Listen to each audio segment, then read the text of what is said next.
Hello, it's Katrina Russell again. I hope you're all staying safe and healthy.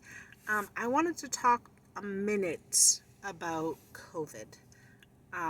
It's not something that I'm an expert on. I'm not a doctor. I have no opinions one way or another about masks or schools or anything. I am referring everything to the experts because what the hell do I know?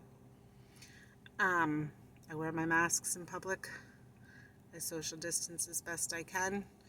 I stay outside as often as possible because apparently vitamin D and fresh air is good, and sunshine. But scared to send my kid back to school, even though I know people are saying it should be fine, and I know it should be fine, and I don't know it should be fine, and so on and so forth. So I'm not here to talk about what you should do about COVID because the experts don't know. What the hell do I know? What I am here to talk about is some of the consequences that are occurring because of lockdowns and people being unemployed and not being able to get out and do things, and how it's affecting people with depression and addiction. I haven't made a video about this yet, but if you go on my blog, KatrinaMichelleRussell.com, I have spoken a bit about my son's father was an addict. And I say was because, as everyone knows, once an addict, always an addict until death. And unfortunately, he died. It's been almost a year. It'll be a year on the 14th, so like a week. He overdosed. And I follow a lot of news on addiction because of him, and I try to help where I can. People who face that horrible disease.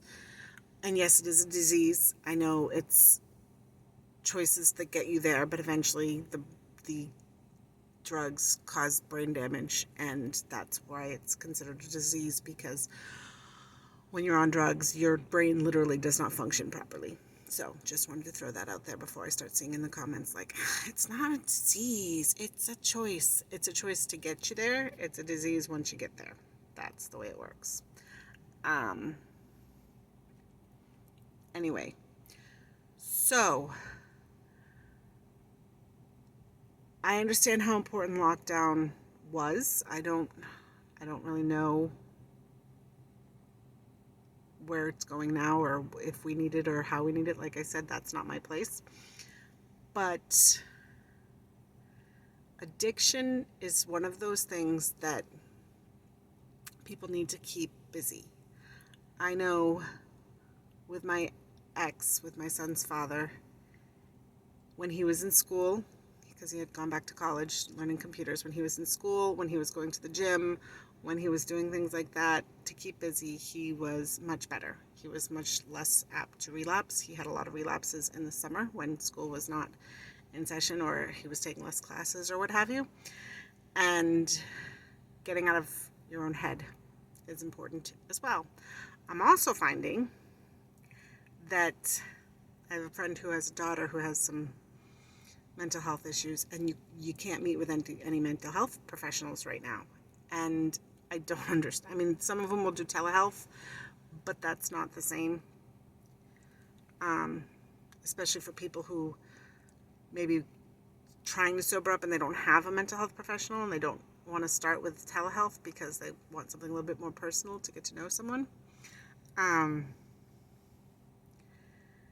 I just want people to think about that when they think about lockdowns, and when they think about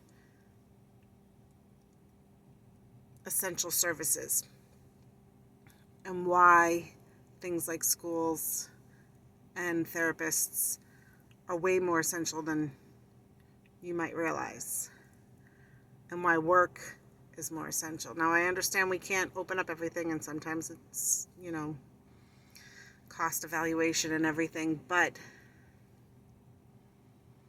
I think about Neil and how good he was when he had something to focus on. And what he would be like right now if he had lived to see it. And I know that it would be stressing him out, that the whole COVID thing, ironically, he was deathly afraid of death. So there you go. But the whole COVID thing would have really freaked him out. And the more freaked out he got, the more apt he was to misuse drugs. And I know from what I follow online and from the groups that I belong to that overdoses are like spiking and use is spiking. And the thing about addiction is, especially with opiates, which is what he was,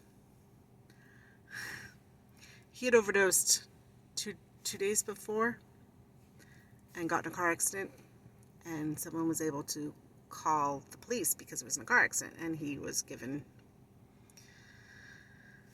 whatchamacallit, and he lived. And I said to him, you are so lucky that you were in a car, and you're so lucky that you didn't kill anybody when you were in the car, but you were so lucky that you were in the car and someone saw this, because if you were home alone in your room, you would be dead right now, and I would be getting a very different phone call.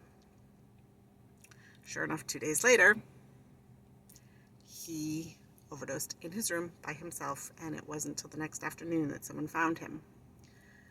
And right now, a lot of addicts are stuck in their home alone with nothing to do. And believe me, dealers don't care if there's a lockdown. They'll get you your drugs. So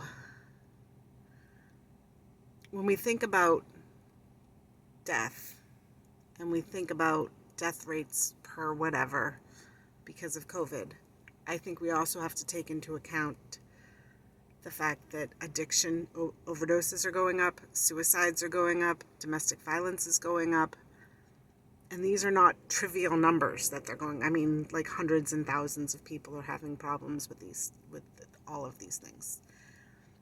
And thankfully, we're not seeing as many deaths, but that doesn't mean that it's not affecting everybody.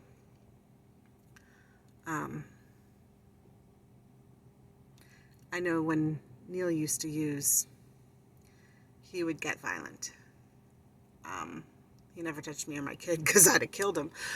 But he assaulted my father, he assaulted his mother, he assaulted an ex-girlfriend, and he was also suicidal. Again, ironic considering he was scared to die, but that was all part of it. It was kind of like on his terms type of thing.